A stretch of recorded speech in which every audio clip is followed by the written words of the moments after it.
बच्चों आज हम समझेंगे टॉपिक 5.3 जिसका नाम है एंडोक्राइन सिस्टम। ऑलराइट, तो हमने पढ़ा था कि बॉडी के अंदर ना दो सिस्टम होते हैं, एक नर्वस सिस्टम होता है नर्वस सिस्टम और एक होता है एंडोक्राइन सिस्टम। ऑलराइट, तो नर्वस सिस्टम हम पूरा पढ़ चुके हैं, अब हम एंडोक्राइन सिस्टम की बात करते हैं। कहता है it is another system for responsible for coordination, तो ये भी कोऑर्डिनेशन यानी बॉडी में राबता कायम करने का सिस्टम है एनिमल्स के अंदर। ऑलराइट, तो ये जो बेटा एंडोक्राइन सिस्टम होता है ना, इसमें स्पेशल क्या होते हैं, एंडोक्राइन ग्लैंड्स होते हैं।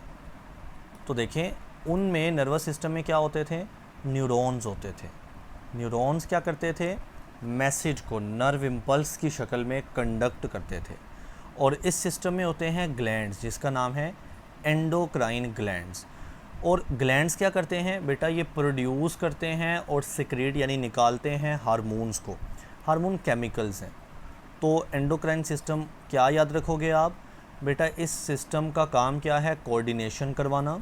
ऑलराइट, इस सिस्टम में होते क्या हैं, ग्लैंड्स होते हैं। कौन से, एंडोक्राइन ग्लैंड्स। और वो करते क्या हैं, वो हार्मोन्स को पैदा करते हैं। अब अगला शॉट आपसे पूछा जा सकता है कि भाई हार्मोन्स क्या होता है। हार्मोन्स केमिकल्स हैं जो कि कौन रिलीज़ कर रहा होता है, एंडोक्राइन ग्लैंड। वही बात होगी ना, एंडोक्राइन ग्लैंड रिलीज़ करते हैं हार्मोन। तो आगे वही लिखा है, हार्मोन वो केमिकल हैं जो रिलीज़ हो रहे होते हैं एंडोक्राइन ग्लैंड से।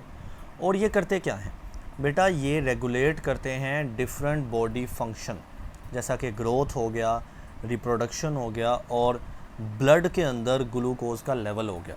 यानी बहुत सारे फंक्शन जो कि आने वाले लेक्चर्स में आप देखेंगे, जैसा कि पहला ग्लैंड है पिट्यूटरी ग्लैंड, इसके बहुत सारे फंक्शन मैं पढ़ाऊँगा। सो नाउ जो हार्मोन्स हैं वो केमिकल्स होते हैं।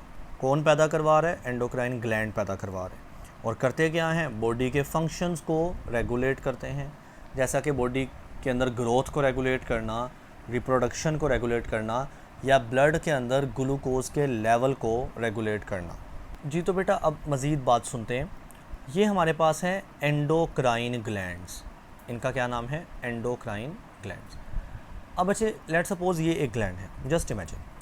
अब इस ग्लैंड ने ज़ाहिर है क्या पैदा करना है, इसने पैदा करने ये वाले हार्मोन पैदा कर दी।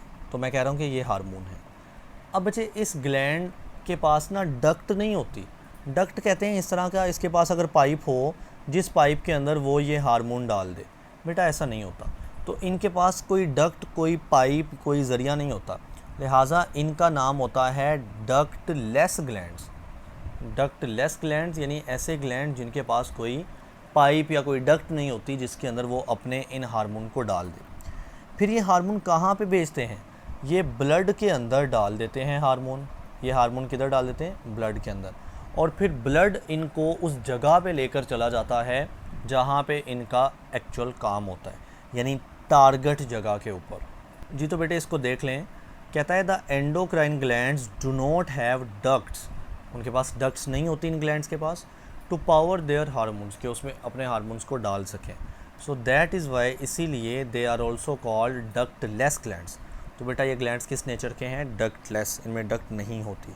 तो फिर उसका तरीका क्या है, they secrete hormones into blood, ये ब्लड में डाल देते हैं hormone, which carries them to different parts of the body. और ब्लड जो है और वो डिफरेंट बॉडी के पार्ट्स में इन हार्मोन्स को लेकर चला जाता है। जी तो बेटे साथ वाला जो साइड बॉक्स है इसको भी देख लें, एमसीक्यूज बनता है कि जो सिक्रीशन ऑफ सलाइवा है, यानी हमारे मुंह में सलाइवा का जो आना, थूक का आना है ना, कहाँ से आता है, सलाइवरी ग्लैंड से। वो इनवॉलंटरी एक्शन होता है। तो यही एमसीक्यूज है, क्या वो वॉलंटरी होता है या इनवॉलंटरी होता है। तो बेटा ये इनवॉलंटरी होता है, यानी हम खुद कंट्रोल नहीं करते। आप खाना खाओ, खुद ब खुद सलाइवा निकलना शुरू हो जाता है। तो बेटा ये इनवॉलंटरी एक्शन है, यही एमसीक्यूज है, बाकी एक बार रीड कर लेना है।